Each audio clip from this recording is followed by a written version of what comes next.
Usually it started when we start a meeting, so. Yes, it is. I can see them. Okay. Yes, so this is, so you need to know how to download the zip file from this Teams, where you have this file section, and you have the folder bloggy. And this is a zip file, so it's compressed, so you need to download it and unzip it. So then you will have the structure on your hard drive like this. So this is a complete solution with all that is needed to run it. And you can start it by double click on the solution file, the SLN file. And it will look like this when you have started it. So you will see there's, we've been using like program all the time. And you will see that the program is just calling another thing. So this is split it up. The code is split it up. And this is a part of today's analyze for you. So you will try to find out how this application is running.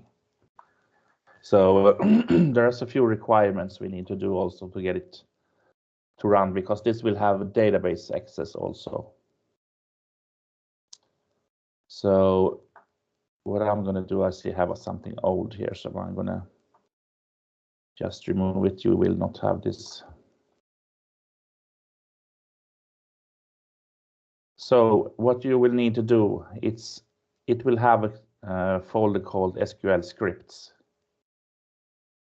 And inside there, you will have 3 different scripts. One is called insert, and this is for adding data to a database. Recreate is for creating a database.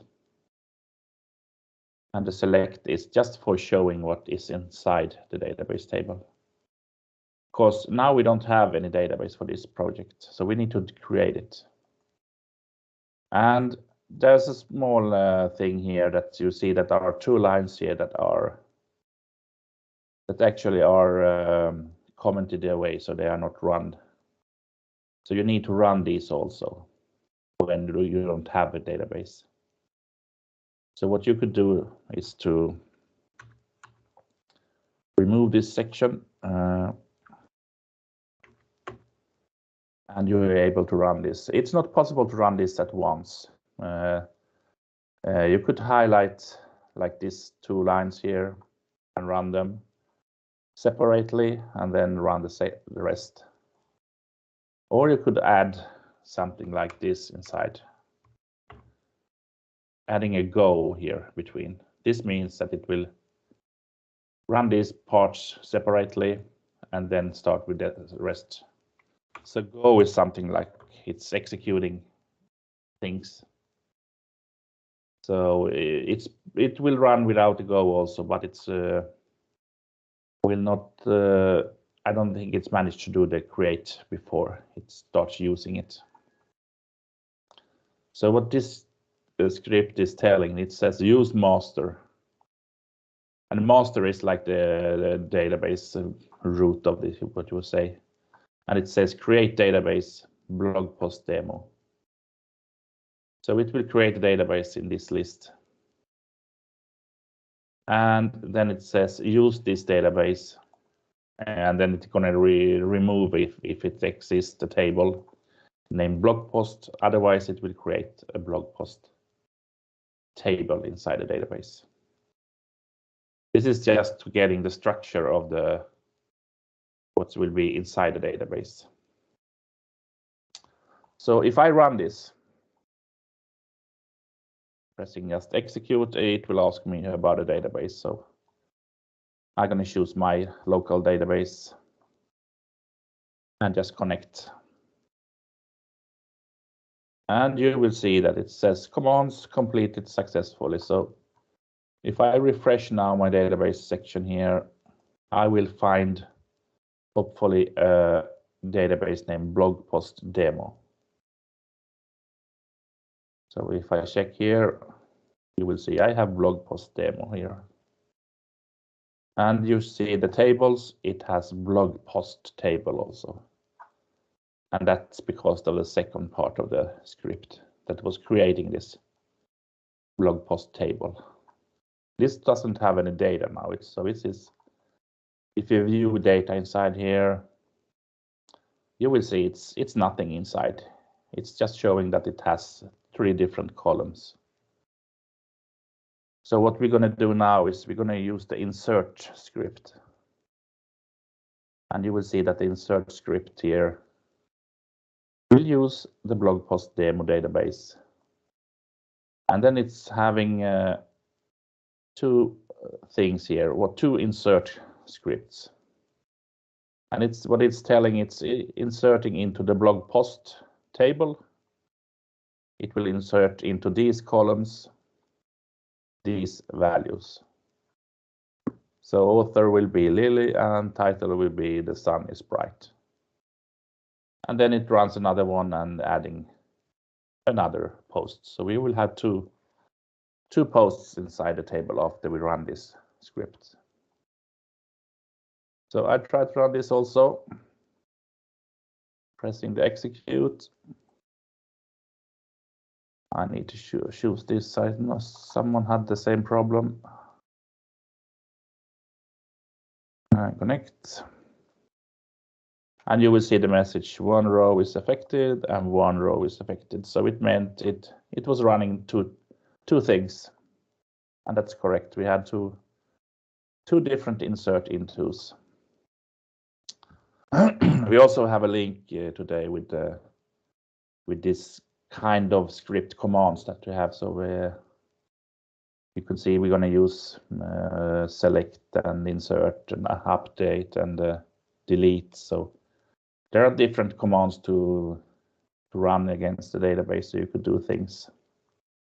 So this is inserting data into the database. And now we have this final script select. It says use this blog post demo database and select star from blog post. This was a little bit similar to what we had yesterday's example with we were doing the select. So if I run this, it will most hopefully show the information inside this blog post table. So I run execute. This is a little bit annoying. And you will see it's really small down here, but it's showing 2 rows of data, and they have also an ID that we haven't added. It's ID 1 and ID 2. So these IDs are automatically created in the database. And that's because we had this line when we created the blog post. It's something called identity here. That means it's making it like an automatic. So each time you add a new row, it will get a new ID automatically. So it's counting it up. So we could try to see if this application is runnable at all.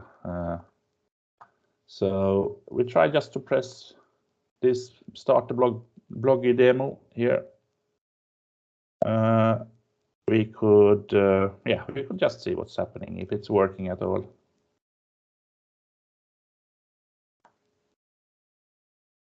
So it's doing something here. It's showing us, you will recognize the data. This is the same that we have in the database now. So this is actually reading from the database. Now this is in Swedish, so you have 2 options here. What to do? Go back to the main menu, and this is the main menu, or update the blog post.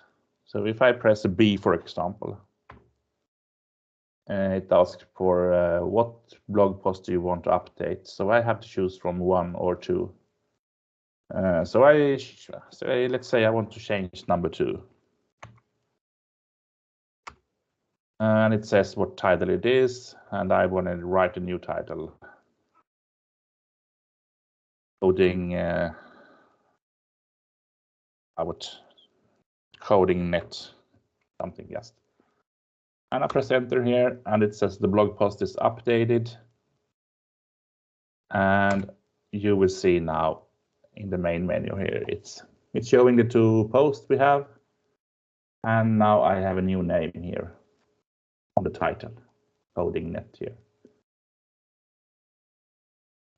So your mission now is to analyze and see how it's working with the code in the background. So you will have this zip file, you will download it, unzip it, and do these script things also, and then see how the code is working actually. So we're going to extend this project a little bit more tomorrow also. Any questions?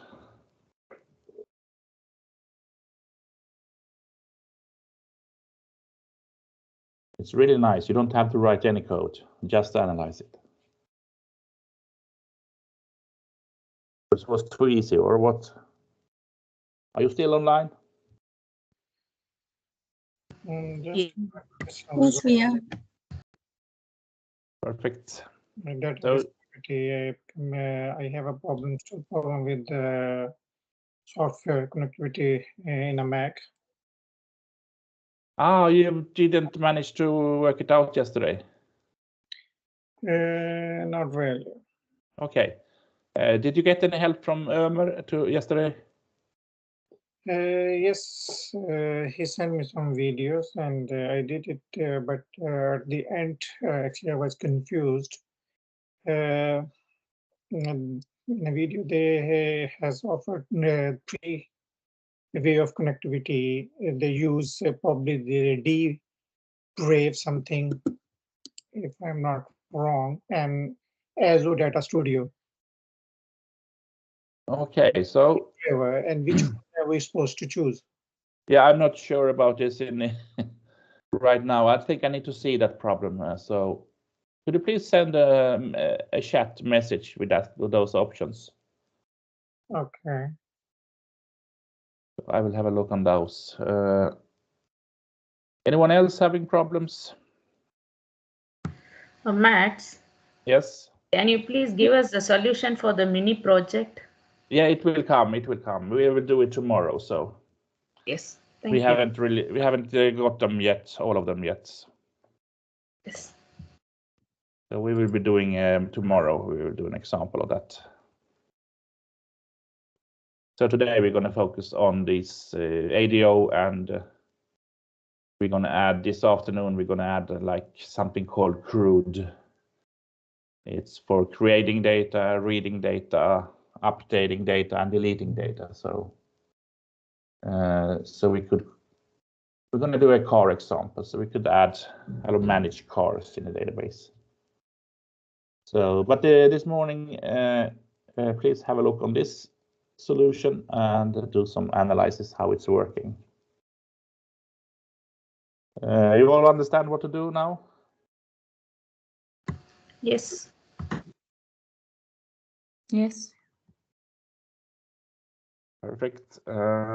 Me and Ash will be available for questions also. So there might be some problems on the way. So please let us know. Otherwise, we see you at 1 o'clock. Okay. See you. Yeah. See you. Yeah, see you. Okay.